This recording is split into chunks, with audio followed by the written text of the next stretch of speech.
ಆತ್ಮೀಯ ಮತದಾರ ಬಂಧುಗಳೇ, ನಿಮ್ಮೆಲ್ಲರಿಗೂ ನಮಸ್ಕಾರ.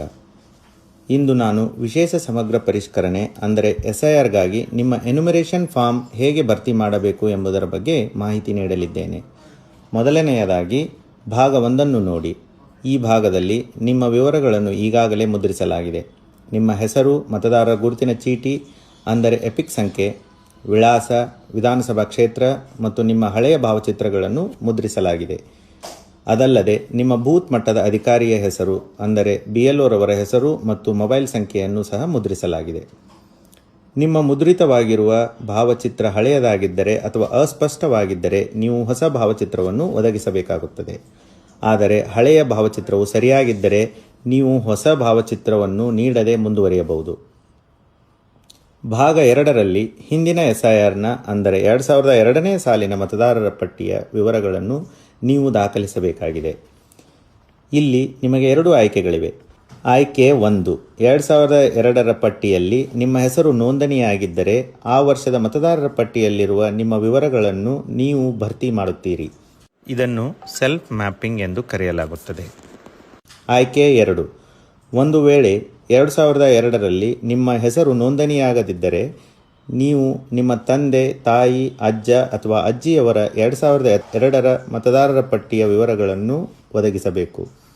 ಇದನ್ನು ಪ್ರೊಜೆನಿ ಮ್ಯಾಪಿಂಗ್ ಎಂದು ಕರೆಯಲಾಗುತ್ತದೆ.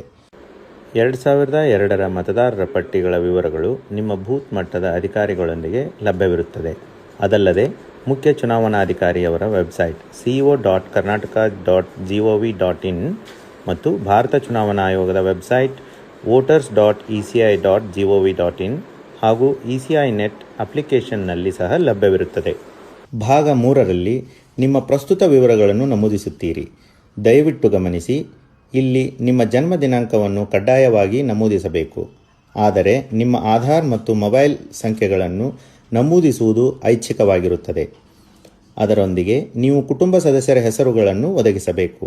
ಇದರಲ್ಲಿ ನಿಮ್ಮ ತಂದೆ, ಪೋಷಕರು, ತಾಯಿಯವರ ಹೆಸರು ಹಾಗೂ ಮದುವೆಯಾಗಿದ್ದರೆ ಗಂಡ ಅಥವಾ ಹೆಂಡತಿಯ ಹೆಸರನ್ನು ನಮೂದಿಸಬಹುದು.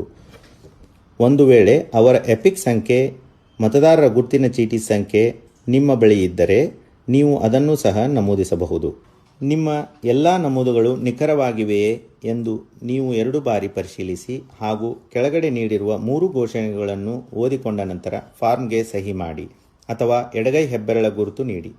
ನಿಮ್ಮ ಅನುಪಸ್ಥಿತಿಯಲ್ಲಿ ನಿಮ್ಮ ಪರವಾಗಿ ನಿಮ್ಮ ಕುಟುಂಬದ ಯಾವುದೇ ವಯಸ್ಕ ಸದಸ್ಯರು ನಿಮ್ಮೊಂದಿಗಿನ ಸಂಬಂಧವನ್ನು ನಮೂದಿಸಿ ಸಹಿ ಮಾಡಬಹುದು. ಸಹಿ ಮಾಡಿದ ನಂತರ ಫಾರ್ಮ್ ಅನ್ನು ನಿಮ್ಮ ಬೂತ್ ಮಟ್ಟದ ಅಧಿಕಾರಿಯವರಿಗೆ ಅಂದರೆ BLOರವರಿಗೆ ಹಸ್ತಾಂತರಿಸಿ. ನಂತರ BLO ಸ್ವತಃ ಫಾರ್ಮ್ಗಳಿಗೆ ಸಹಿ ಮಾಡುತ್ತಾರೆ. ಅವರು ಅಧಿಕೃತ ದಾಖಲೆಗಳಿಗಾಗಿ ಒಂದು ಪ್ರತಿಯನ್ನು ಇಟ್ಟುಕೊಳ್ಳುತ್ತಾರೆ ಮತ್ತು ಇನ್ನೊಂದು ಪ್ರತಿಯನ್ನು ನಿಮಗೆ ಹಿಂತಿರುಗಿಸುತ್ತಾರೆ. ದಯವಿಟ್ಟು ಈ ಹಿಂತಿರುಗಿಸಿದ ಪ್ರತಿಯನ್ನು ಸುರಕ್ಷಿತವಾಗಿಟ್ಟುಕೊಳ್ಳಿ, ಏಕೆಂದರೆ ಇದು ನಿಮ್ಮ ಅಧಿಕೃತ ಸ್ವೀಕೃತಿಯಾಗಿರುತ್ತದೆ. ವಿಶೇಷ ಸೂಚನೆ: ಎನ್ಯುಮರೇಷನ್ ಫಾರ್ಮ್ ಜೊತೆ ಯಾವುದೇ ದಾಖಲೆ ಒದಗಿಸುವ ಅವಶ್ಯಕತೆ ಇರುವುದಿಲ್ಲ. ನಿಮ್ಮ ಅಮೂಲ್ಯ ಸಮಯಕ್ಕಾಗಿ ಧನ್ಯವಾದಗಳು.